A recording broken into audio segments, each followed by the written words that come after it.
about this very thing. The joint office is not a real joint office. It is a county department.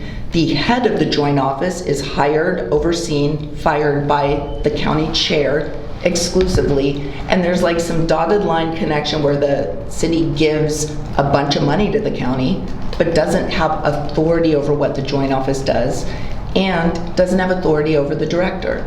And so to some extent the chair can let the let Dan Ryan be part of that, but it's at the will of the chair. We do need to renegotiate that contract. I am already talking to Dan and to others at the city about how we can make this, including Joanne Hardesty and others, about this being an actual joint office meeting the intention to what it was originally supposed to be. But I'm surprised though, because you're running for county chair. It's a little counterintuitive that you would want to give up the county's power over that office to a different and frankly incompetent.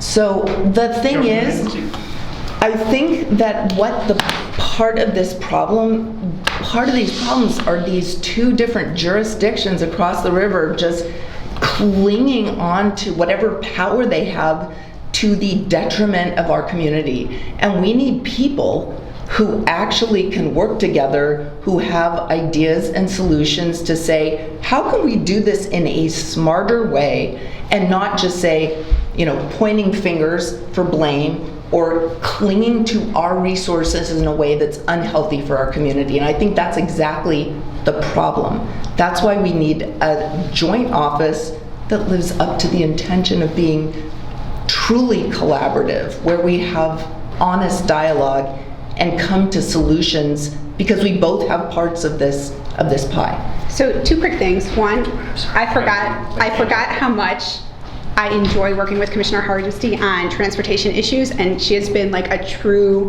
ally and sister in arms as we've been working on big transportation stuff. So that have been great, and we've been really effective in the things we've worked on. And then the second thing, I think when we talk about this joint office, it is a joint office that we need to recognize that the city is putting resources and investments into it, but also because of the supportive housing services measure, the amount of dollars that are coming through the county really eclipses what the city is doing at this point, and that has to be a factor in terms of who has responsibility for the director, the staff, the employees, and just overseeing the number of dollars. So it's going to be a big lift, but it needs to be more functional. And again, this is where communication is going to be really important between making sure that information is getting shared with everybody, because I know, as somebody at the county, you don't always hear, even as somebody on the board, you don't always hear what's happening in these different areas. And I'm sure I know that there are people on city council who feel like they have no idea what is happening with that. And that's just a matter of transparency and communication and openness,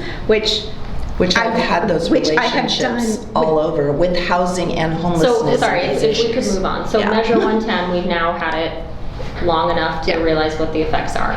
If you could go back and vote now, knowing what we know now, would you vote for it still, JVP? I think I would even go further back in time to when it was actually being put together. And it's going to be yes or no based on what we've got now. So I would vote yes for it still. I think the biggest issue, and the reason I said I would go back to when it was being proposed, is the idea of having the money coming out so much later when the decriminalization actually happened. That timing was completely off, and we needed to really better align those so that the resources would be ready to go out into the community at the time when. But if you couldn't change anything. Yeah, no, I would, because we are where we are right now, but it is the law as it stands, and those resources are now out in the community having the potential to have an impact. So now we need OHA to get on board and make sure they're doing the correct oversight and staffing and shepherding of this as we're moving forward on this. But the fact that this was really put in place so that we could address the racial disparities that were happening in our criminal justice system because of the over-enforcement of drug criminalization, that is something that we had to stop. Mm-hmm. Sure. No, I would not vote for it now. Okay. I want to. If you don't mind, since we're doing the how are you going to vote